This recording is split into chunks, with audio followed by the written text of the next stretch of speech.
처음엔 우연이라 생각했다. 장 보러 왔겠지. 하지만 차 안에는 낯선 남자가 앉아 있었다. 운전석엔 유린, 조수석엔 그 남자. 얼굴은 보이지 않았지만 본능이 말했다. 그건 아이들 중 누구도 아니다. 그날 이후 우리 집은 조용히 무너졌다.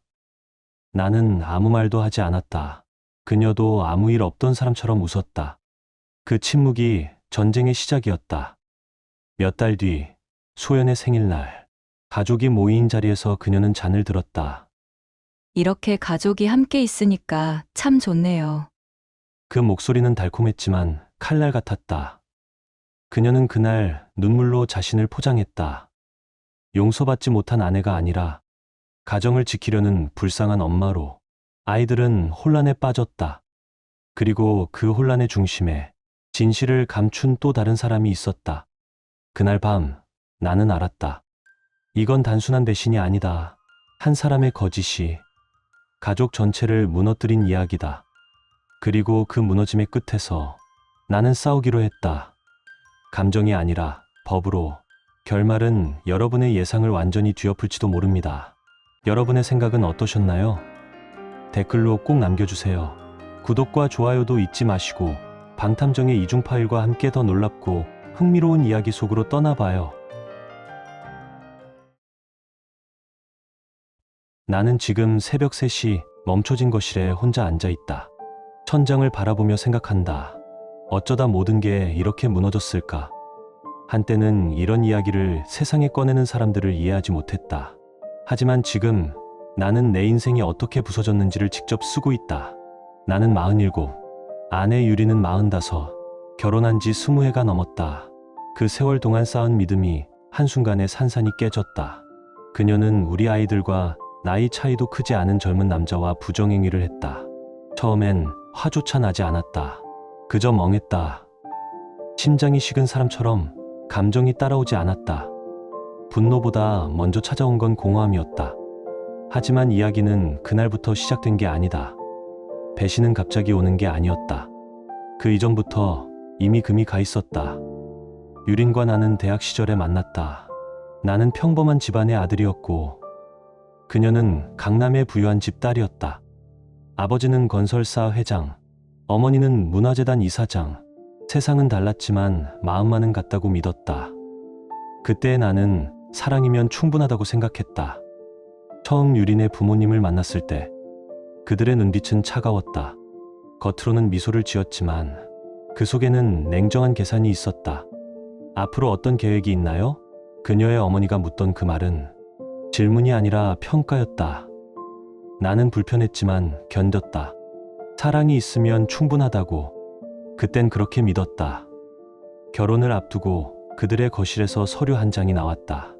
혼전 재산 분리 계약서였다. 변호사가 조항을 읽어 내려갈 때 공기는 무겁게 가라앉아 있었다. 이혼 시 재산 분할과 위자료는 없다. 나는 웃으며 말했다. 괜찮습니다. 저는 돈 때문에 결혼하는 게 아니니까요. 그날 나는 아무 망설임 없이 서명했다. 지금 돌아보면 그게 시작이었다. 그들이 나를 사랑하는 사위가 아니라 관리해야 할 위험 요소로 보기 시작한 순간이었다. 그때는 몰랐다. 사랑이 모든 걸 이긴다는 말이 얼마나 허무한지. 결혼 후 우리는 잠실의 오래된 전셋집에서 시작했다. 첫째 소희가 태어났을 때 나는 밤낮 없이 일했다. 대기업 계열 중견회사에서 버티며 가족의 생활을 책임졌다. 유리는 아이를 직접 키우겠다고 했다. 나는 그 말이 자랑스러웠다. 적어도 내 손으로 가족을 지킬 수 있다고 믿었다. 이후 둘째 소연, 셋째 도윤, 막내 지호가 태어났다. 생활은 늘 빠듯했지만 우린 함께였다. 나는 벌었고 그녀는 집을 지켰다. 그게 가족이란 믿었다. 하지만 그 믿음은 나 혼자만의 것이었다. 유리는 늘 여유로웠다. 그녀의 부모가 매달 생활비를 보냈으니까. 아이들 학원비, 여행, 명품 가방. 나는 신경 쓰지 않았다. 그녀가 행복하면 됐으니까. 나는 집세와 공과금, 생활비를 감당했고 그녀는 풍족함을 당연하게 여겼다. 그러다 10년 전 모든 게 바뀌었다. 장인이 운영하던 건설사가 부도가 났다. 신문 일면에 파산이라는 글자가 실렸고 그날 이후 재단의 자금줄도 끊겼다. 한때 강남을 움직이던 그 가족이 단 하루 만에 몰락했다. 나는 묵묵히 그걸 지켜봤다. 이제야 진짜 같은 출발선에 서는구나. 그렇게 생각했다. 하지만 유린에게 그것은 균등이 아니라 추락이었다. 그녀는 점점 변했다. 불만이 늘었고 과거의 영광을 자주 꺼냈다. 우리 예전엔 이런 데서 살지 않았잖아. 그땐 이 정도로 힘들지 않았는데. 나는 애써 웃으며 말했다. 지금도 충분히 괜찮아. 하지만 그녀의 눈빛은 이미 식어 있었다. 그때는 몰랐다. 그 불만이 언젠가 배신이 될 줄은. 나는 끝까지 버티면 된다고 믿었다. 사람이 힘들어도 의지만 있으면 버틸 수 있다고 생각했다. 하지만 그녀는 모든 걸 던져버렸다. 아이러니하게도 지금 그녀를 올가매는 건 그녀의 부모가 내민 그 종이다. 혼전 재산 분리 계약서. 그녀는 그게 나를 보호하는 장치라고 믿었지만 결국 그 계약서가 나를 지키게 될 줄은 몰랐다. 그 조항 덕분에 그녀는 이혼 후 위자료나 재산 분할에서 유리하지 않다. 그때 아무도 몰랐다. 그 종이 언젠가 자신을 향한 족쇄가 될 줄은. 이제 남은 건 집 한 채뿐이다. 한강이 보이는 아파트. 대출은 다 갚았지만 관리비와 재산세만 해도 매달 부담이 크다. 이혼이 끝나면 집은 매각될 거다. 그녀는 법적으로 자신의 지분만큼 받을 수 있겠지만 그 이후엔 스스로 살아야 한다. 차갑게 들릴지 몰라도 나는 더 이상 신경 쓰지 않는다. 그녀가 선택한 결과니까. 나는 결혼을 계산으로 한 적 없다. 사랑해서 했다. 20해 동안 한 집에서 살았고 아이 넷을 키웠다. 그녀가 불편하지 않도록 밤을 새워 일했다. 그런데 그녀는 그 모든 걸 부숴버렸다. 이제 미안하지 않다. 그녀가 부정행위를 할 때 미안해하지 않았던 것처럼 모든 행동에는 결과가 따르기 마련이다. 이제 그 결과를 마주할 차례다. 모든 일의 시작은 몇 달 전이었다. 회사에서 구조조정 이야기가 돌던 시기였다. 성과 압박, 야근, 회의. 하루하루가 전쟁 같았다. 그런데 이상했다. 예전 같으면 내가 늦게 들어올 때마다 투덜거리던 유린이 이젠 아무 말도 하지 않았다. 그때 눈치챘어야 했다. 이상한 침묵이 시작된 순간이었다. 어느 날 밤, 늦게 퇴근해 집에 들어가니 그녀가 휴대폰을 보며 웃고 있었다. 내가 다가가자 그녀는 급히 화면을 닫았다. 그 순간 속이 싸늘하게 식었다. 하지만 나는 아무 말도 하지 않았다. 피곤해서 그런가 보다. 스스로를 속였다. 그 후로 그녀는 휴대폰을 손에서 놓지 않았다. 욕실에도 부엌에도 정원에도 들고 다녔다. 예전엔 전자기기보다 사람을 더 챙기던 사람이었는데 이제는 세상 전체가 휴대폰 안에 있는 사람처럼 보였다. 며칠 뒤부터 그녀는 혼자 외출을 자주 했다. 장 보러 간다. 선물 사야 한다. 항상 이유는 그럴듯했지만 시간이 문제였다. 밤 9시, 10시 그녀는 늘 그랬다. 조금 늦을 거야. 결정적인 날은 우연이었다. 회의가 취소돼 일찍 퇴근하던 오후 양재 쪽 상가 주차장에서 익숙한 차 한 대가 눈에 들어왔다. 내 차였다. 아닌 척하려 해도 한눈에 알아볼 수밖에 없었다. ChatGPT 너. 처음엔 우연이라 생각했다. 장 보러 왔겠지. 하지만 차 안에는 낯선 남자가 앉아 있었다. 운전석엔 유린, 조수석엔 그 남자. 얼굴은 보이지 않았다. 하지만 본능이 말했다. 그건 아이들 중 누구도 아니다. 손끝이 얼었다. 핸들을 쥔 채 한참을 움직이지 못했다. 당장 내려가고 싶었지만 두려웠다.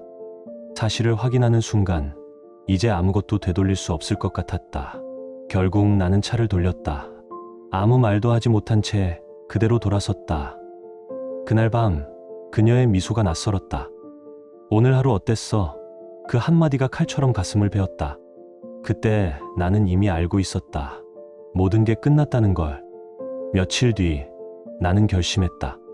진실을 확인하겠다고. 그날 밤 그녀가 샤워하러 들어갔고 휴대폰이 부엌에서 충전 중이었다. 나는 화면을 직접 열지 않았다. 단지 알림창에 떠있던 메시지 미리 보기, 거기에 모든 게 드러나 있었다. 류연이라는 이름, 그리고 그 밑으로 이어진 문장들. 몇 줄만 읽어도 충분했다. 심장이 내려앉았다. 그녀가 나를 떠나 있던 시간들이 이제 문장으로 남아 있었다. 다음에 또 보고 싶어. 어젯밤 정말 좋았어. 짧은 문장들이 내 눈앞을 베고 지나갔다. 사진도 있었다. 노골적이지는 않았지만 그 안에 담긴 의미는 분명했다. 손끝이 떨렸다. 머리가 깨질 듯 아팠다. 나는 휴대폰을 제자리에 조용히 내려두었다. 그리고 현관문을 열고 밖으로 나갔다. 찬 공기가 폐 속으로 밀려들었다. 숨이 막혀서 울 수도 없었다. 한참을 그렇게 서 있었다. 어두운 마당, 아무 소리도 없는 밤. 시간이 얼마나 흘렀는지도 몰랐다. 집에 돌아왔을 때 유리는 머리를 감고 나와 수건으로 닦고 있었다. 오늘 밤 영화 볼래? 그녀는 아무 일도 없던 사람처럼 웃었다. 그 미소가 나를 완전히 무너뜨렸다. 그날 밤 나는 아무 말도 하지 않았다. 그녀는 평소처럼 잠들었고 나는 천장을 보며 눈을 감지 못했다. 지금 깨워서 다 털어놓게 해야 하나. 수없이 생각했지만 입이 열리지 않았다. 말이 나온 순간 우리의 20년이 끝난다는 걸 알았기 때문이다. 다음 날 아침 나는 변호사를 찾았다. 출근한다고 말만 남기고 집을 나섰다. 회사로 가지 않았다. 차 안에서 1시간쯤 앉아 있다가 가사법 전문 변호사 사무실로 향했다. 변호사는 내 이야기를 조용히 들었다. 그리고 단호하게 말했다. 지금은 감정이 아니라 증거입니다. 직접 대면하지 마세요. 아직은 움직일 때가 아닙니다. 그 말이 이상하게도 마음을 가라앉혔다. 나는 고개를 끄덕였다. 그 후 일주일 동안 나는 연극을 했다. 아무 일도 없는 남편처럼 웃었고 아이들과 밥을 먹었으며 유린과 대화를 나눴다. 하지만 그 속에서 나는 철저히 냉정했다. 이미 마음속에서는 모든 것이 끝나 있었다. 나는 증거를 모았다. 카톡 캡처, 카드 사용 내역, 위치 기록, 주차장 CCTV 영상. 그녀의 거짓을 입증할 수 있는 모든 것을 하나씩 정리했다. 내 손으로 살던 집이 이제는 수사 현장이 된 기분이었다. 그 일주일은 지옥이었다. 잠들 수도 먹을 수도 없었다. 그러나 참고 견뎠다. 감정이 아니라 절차로 끝내야 했다. 그리고 마침내 변호사가 소장을 접수했다. 다음 날 가정법원에서 송달이 나갔다. 유리는 그 봉투를 받아들고 굳었다. 이게 뭐야? 그녀의 목소리가 떨렸다. 놀람, 분노, 그리고 공포가 섞인 얼굴. 나는 단 한마디만 했다. 다 알고 있어. 그게 전부였다. 설명도 고함도 없었다. 나는 조용히 방을 나왔다. 그날 이후 내 안의 모든 감정이 완전히 식었다. 하지만 진짜 혼란은 그 다음이었다. 처음엔 아이들을 지키고 싶었다. 그들에게 이 더러운 진실을 들려주고 싶지 않았다. 그래서 아무 말도 하지 않았다. 그게 보호라고 믿었다. 그러나 유리는 그 침묵을 이용했다. 그녀가 먼저 아이들을 불러 모았다. 아빠가 가족을 버리려 해. 한 번의 실수였는데 용서도 안 해줘. 그녀는 울며 그렇게 말했다고 한다. 그 장면을 보진 못했지만 아이들의 눈빛만 봐도 알 수 있었다. 가장 먼저 내게 찾아온 건 지호였다. 18살, 우리 집에서 가장 솔직한 아이. 그날 저녁 그는 조용히 서재 문을 두드렸다. 아빠, 무슨 일이야? 나는 숨을 깊게 들이쉬었다. 엄마랑 나는 이제 같이 살 수 없을 것 같다. 지호는 잠시 아무 말이 없었다. 그리고 고개를 들며 말했다. 엄마, 바람 피웠어. 그 한마디가 가슴을 후려쳤다. 나는 숨을 고르고 답했다. 그래, 엄마가 그랬어. 지호의 눈빛이 흔들렸다. 분노가 스쳤지만 아무 말 없이 고개를 끄덕이고 방을 나갔다. 그게 시작이었다. 며칠 뒤 다른 아이들도 하나둘씩 나를 찾아왔다. 그들 모두가 진실을 알고 싶어 했다. 그리고 그때부터 진짜 전쟁이 시작됐다. 소연은 메시지를 보냈다. 늘 조용하고 감정을 드러내지 않는 아이였다. 아빠, 정말 이혼하시는 거예요? 나는 간단히 대답했다. 그래, 그녀는 알겠어요. 라고만 답했다. 그 한 줄 뒤에 담긴 상처가 그대로 전해졌다. 도윤은 달랐다. 며칠 뒤 전화를 걸어왔다. 아빠, 진짜 방법이 없어요? 가족을 위해서라도 잠시 침묵이 흘렀다. 나는 낮게 말했다. 도윤아, 결혼은 신뢰야. 한 번 무너지면 다시 쌓을 수 없어. 아빠는 평생 거짓말 속에서 살 순 없어. 수화기 너머에서 그의 한숨이 들렸다. 알겠어요. 그래도 힘들어요. 그 말이 머릿속에 오래 남았다. 가장 힘들었던 건 소희였다. 엄마와 가장 가까웠던 아이. 내가 규칙을 세우면 유리는 늘 그걸 풀어줬다. 나는 무서운 아빠. 그녀는 다정한 엄마. 그래서 예상은 했지만 막상 마주하니 견디기 어려웠다. 그날 저녁 소희는 집으로 찾아왔다. 문이 열리자마자 그녀는 쏟아냈다.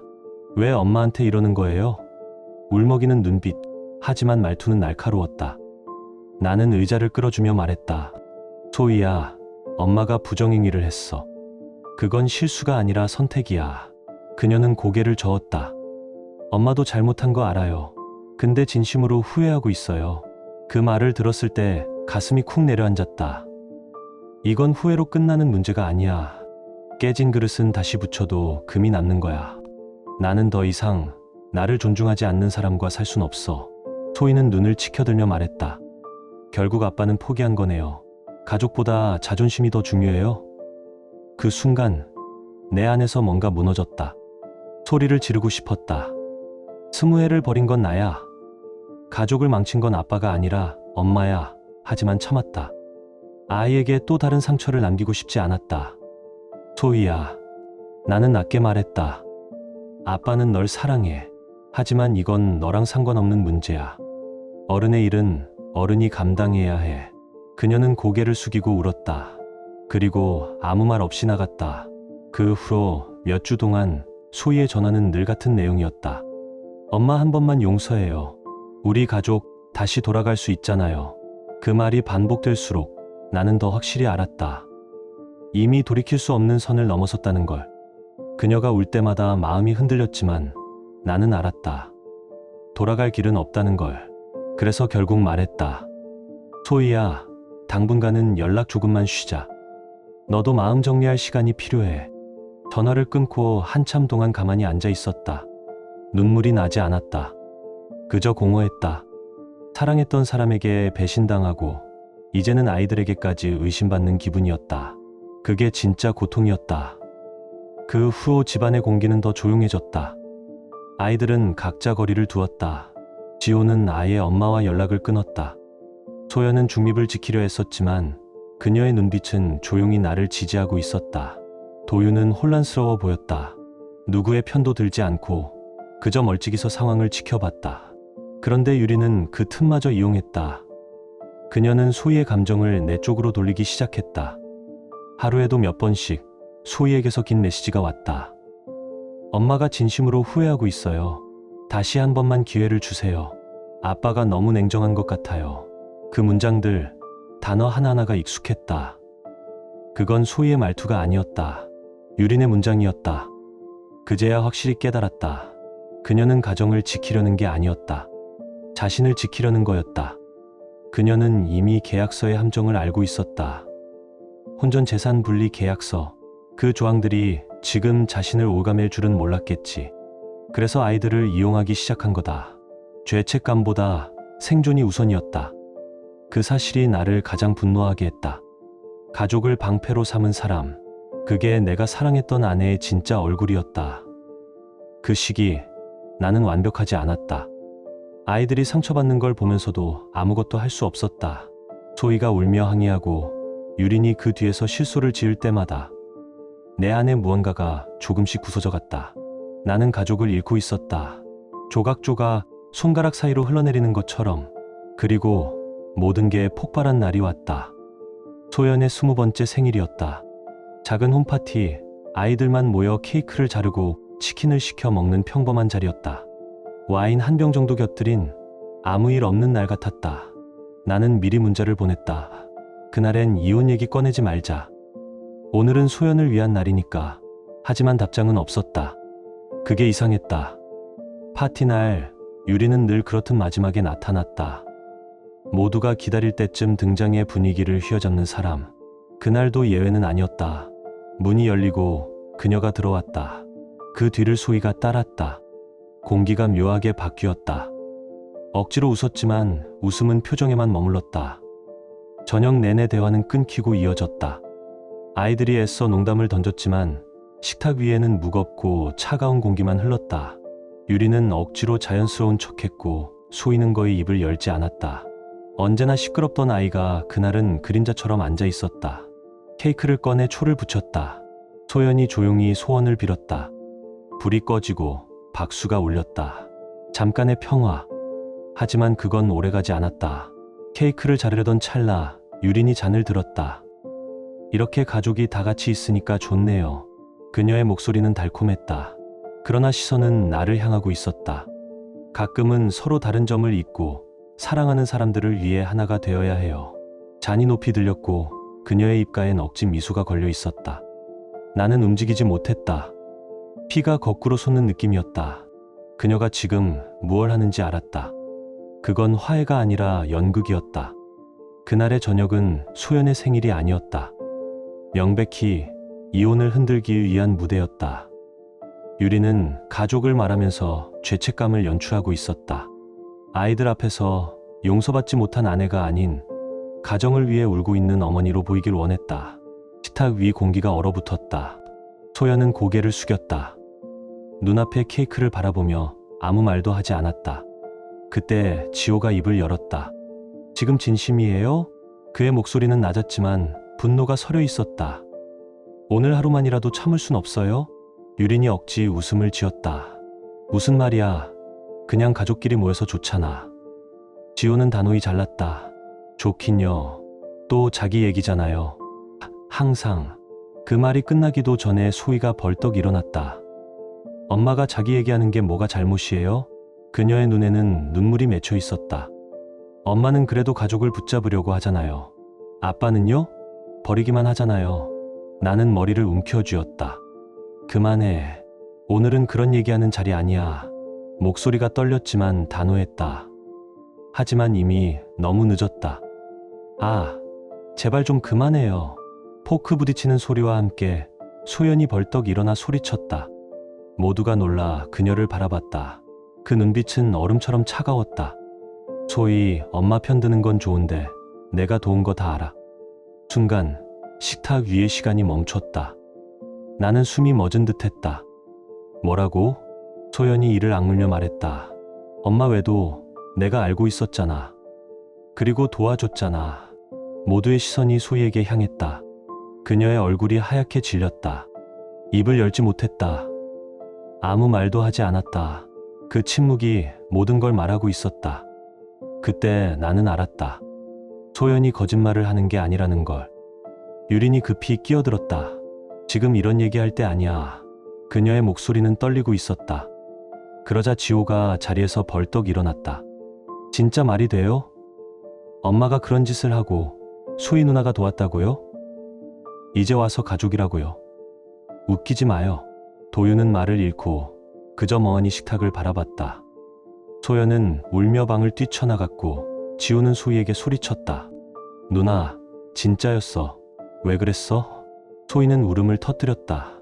유리는 그만 하고 외쳤지만 이미 엉망이 된 식탁은 누구의 목소리도 닿지 않았다.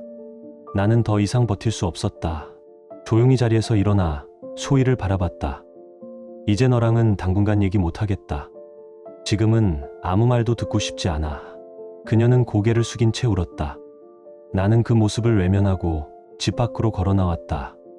차 안에서 한참을 앉아 있었다. 창밖에는 불빛도 소리도 없었다. 심장만 둔하게 뛰고 있었다. 아내의 배신은 이미 견뎠다. 하지만 딸의 배신은 그건 다른 종류의 고통이었다.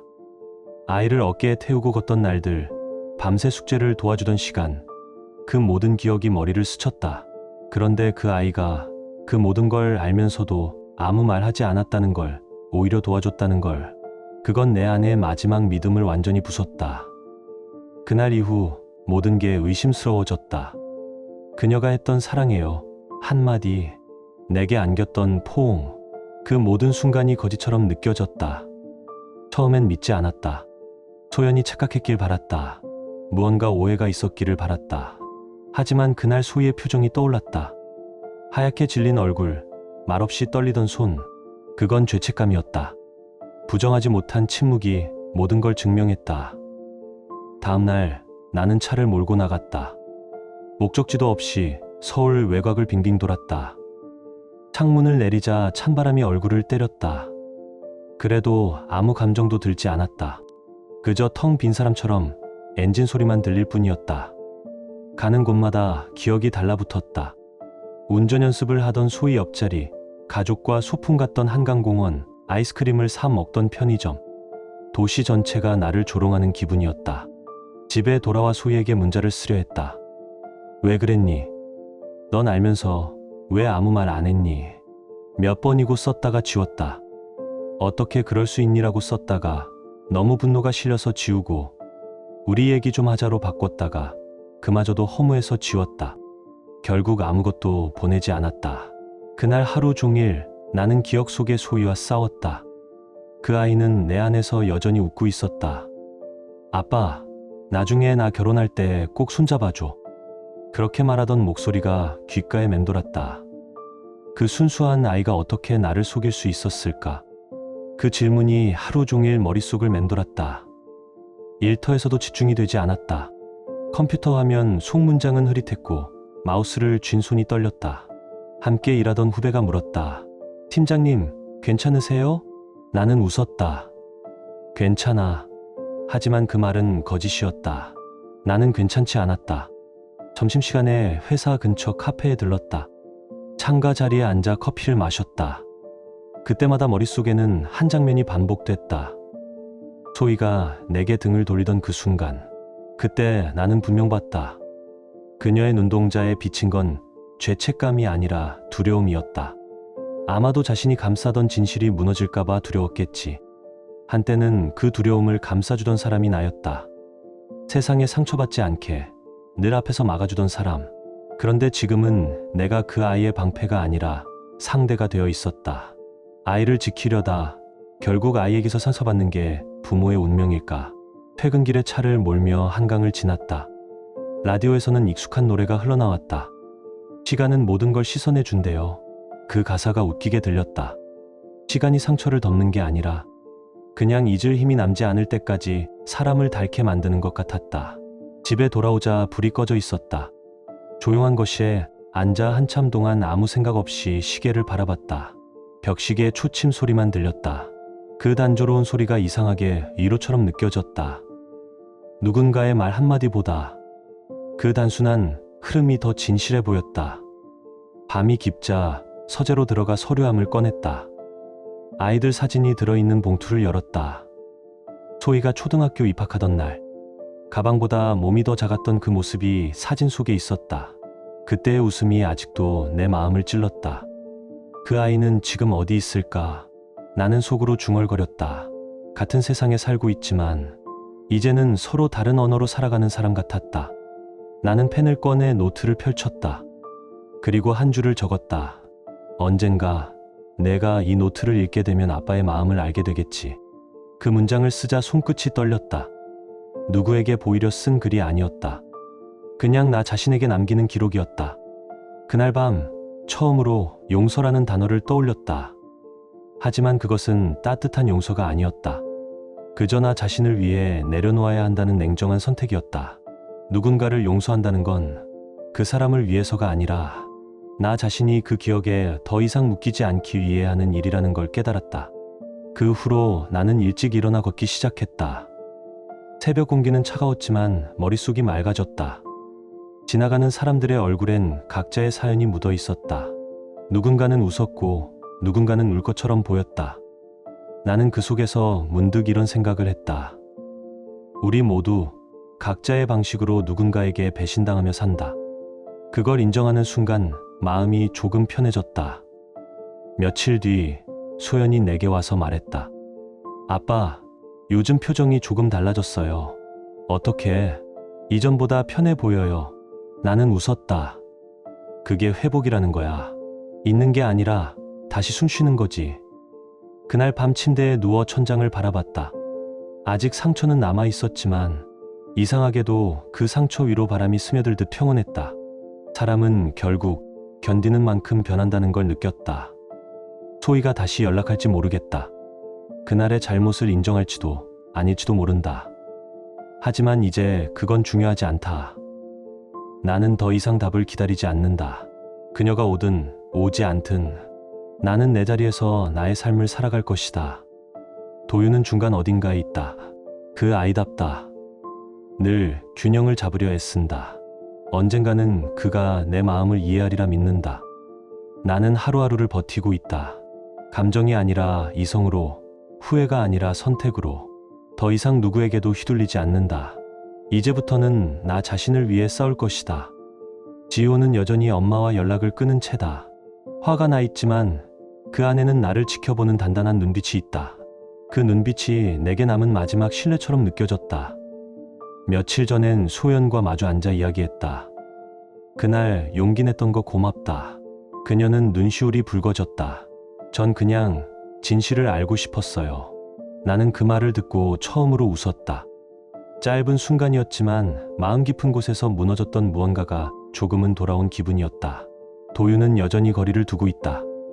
하지만 안다. 그 아이는 언젠가 돌아올 거라는 걸.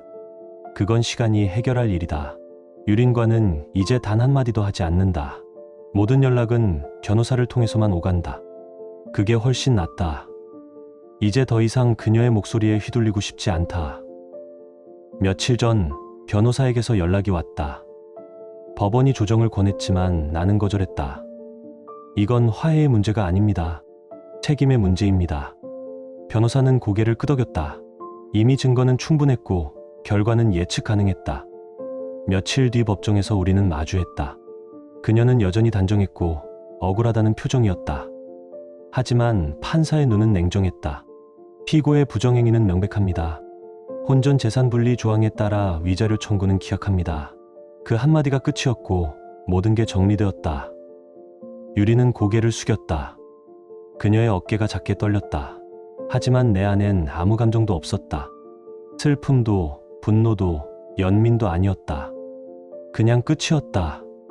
그날 밤 한강변을 걸었다. 차가운 바람이 얼굴을 스쳤다. 도시의 불빛이 물 위에 흔들렸다. 그 불빛이 내 지난 20년 같았다. 화려하지만 한순간에 꺼질 수 있는 것. 휴대폰이 울렸다. 소희에게서 온 메시지였다. 아빠, 괜찮아요? 짧은 문장 하나에 손이 멈췄다. 그녀가 처음으로 나에게 먼저 보낸 문자였다. 나는 천천히 답장을 썼다. 괜찮다. 너도 괜찮아지길 바란다. 보내기 버튼을 누르자 묘한 평온이 찾아왔다. 집으로 돌아오니 지호가 거실에서 앉아 있었다. 그는 말없이 내게 따뜻한 물 한 컵을 내밀었다. 이제 다 끝났죠? 그래, 이제 정말 끝났다. 그 순간 오랜만에 집 안의 공기가 숨 쉬는 것 같았다. 밤이 깊었다. 창밖에 불빛이 하나둘 꺼지며 세상은 조용해졌다. 나는 서재에 앉아 마지막 서류 봉투를 정리했다. 혼인신고서, 이혼 판결문, 그리고 혼전 계약서 사본. 그 모든 종이가 내 지난 삶의 증거였다. 그런데 이상하게도 마음은 무겁지 않았다. 오히려 가벼웠다. 비로소 나 자신에게 돌아온 느낌이었다. 나는 창문을 열고 바람을 맞았다. 멀리 한강 다리가 보였다. 그 아래로 차들이 줄지어 지나갔다. 그 불빛들이 흘러가는 걸 보며 생각했다. 사람의 인생도 저 불빛 같다고. 어디론가 계속 흘러가야만 한다고. 멈추면 썩고 돌아가면 미련이 된다. 유리는 결국 사라질 것이다. 그녀의 이름도 그 기억도 언젠가는 흐릿해질 것이다. 하지만 이 상처가 남긴 흔적은 내 안에 남아 다시 무너지지 않게 지탱해 줄 것이다. 나는 천천히 속삭였다. 이건 복수가 아니야. 회복의 기록이다. 그 말이 입 밖으로 나왔을 때 비로소 나는 진짜 자유로워졌다. 눈앞에 새벽이 밝아오고 있었다. 붉은 빛이 창문을 스치며 들어왔다. 한때는 무너진 집의 잔해 속에 갇혀있던 사람, 이제는 그 잔해 위에 다시 서는 사람, 그게 나다. 그리고 내 이야기는 이제부터 다시 시작이다. 지금 당신의 마음은 어떤가요? 이야기를 읽으며 떠오른 감정이나 생각이 있다면 댓글로 나눠주세요. 당신의 진심 어린 한마디가 누군가에겐 큰 위로가 될 수 있습니다. 이 짧은 이야기 속에 작은 온기나 잊고 지낸 감정 하나라도 담겨 있었다면 그것만으로 이 이야기는 충분히 의미 있는 시간이었을 거예요. 좋아요와 구독 그리고 공유는 이런 따뜻한 이야기가 더 많은 사람의 하루에 조용히 스며들 수 있는 힘이 됩니다. 함께 해주셔서 고맙습니다. 당신의 하루에도 조용한 평안과 따뜻한 사람이 함께하길 진심으로 바랍니다.